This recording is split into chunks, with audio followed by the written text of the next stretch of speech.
Sybil Van Antwerp is a retired judge in her 70s, now living alone in Annapolis, Maryland.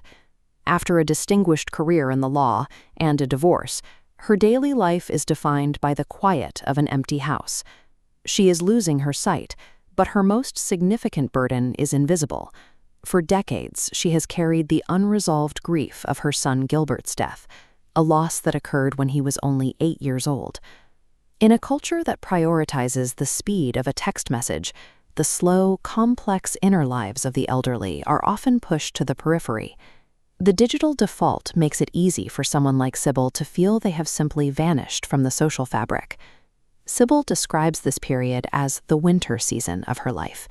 It is a chronological crossroads where physical limitations begin to intersect with a shrinking network of friends and family. When the momentum of a career and a household finally stops, silence can allow long-buried trauma to become permanent. Sybil views this season not as a passive wait for the end, but as a final, active opportunity to process a lifetime of silence.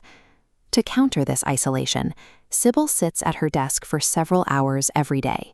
She writes letters to family, emails to local professors, and notes to authors, carefully folding each page as a deliberate act of presence.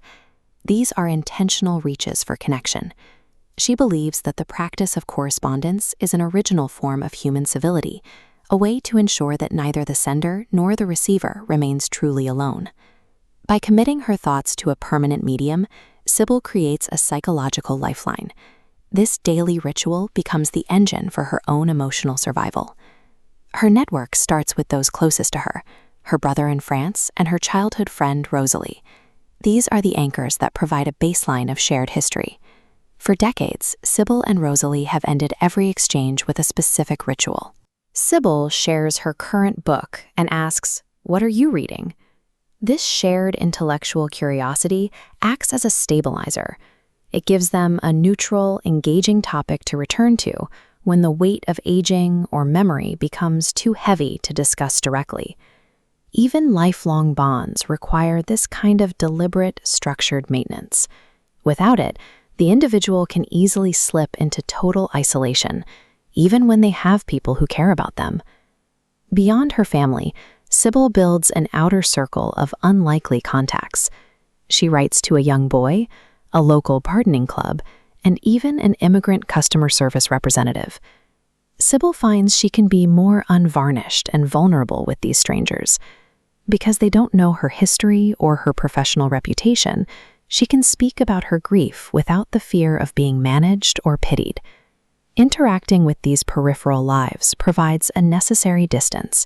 Seeing her own struggles reflected in the lives of people from different backgrounds allows her to view her guilt with a new level of objectivity. These friendships are the true engine of her growth. By looking outside her own demographic, she gains the fresh perspectives required to finally move past her long-standing regrets.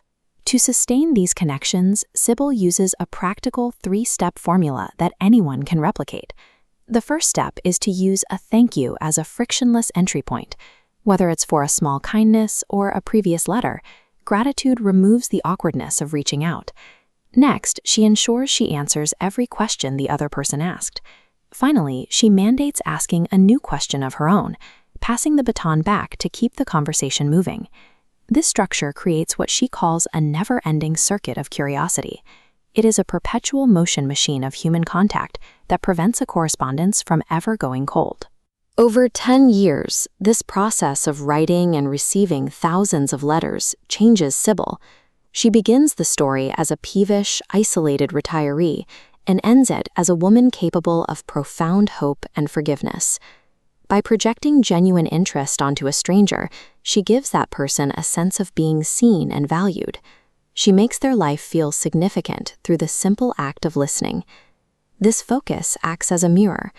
The value Sybil projects onto others eventually reflects back, restoring her own sense of purpose and allowing her to finally feel seen herself. Sybil eventually realizes that a complete life is a balance of the miraculous and the mundane. It is not defined only by the death of her son, but by the thousands of small connections she made afterward. Because Sybil committed her life to the written word, Her connections outlast her isolation. By the end of her journey, the fact that she is moved to tears by the kindness of strangers is the final proof that she has successfully processed her grief and found her way back to the living.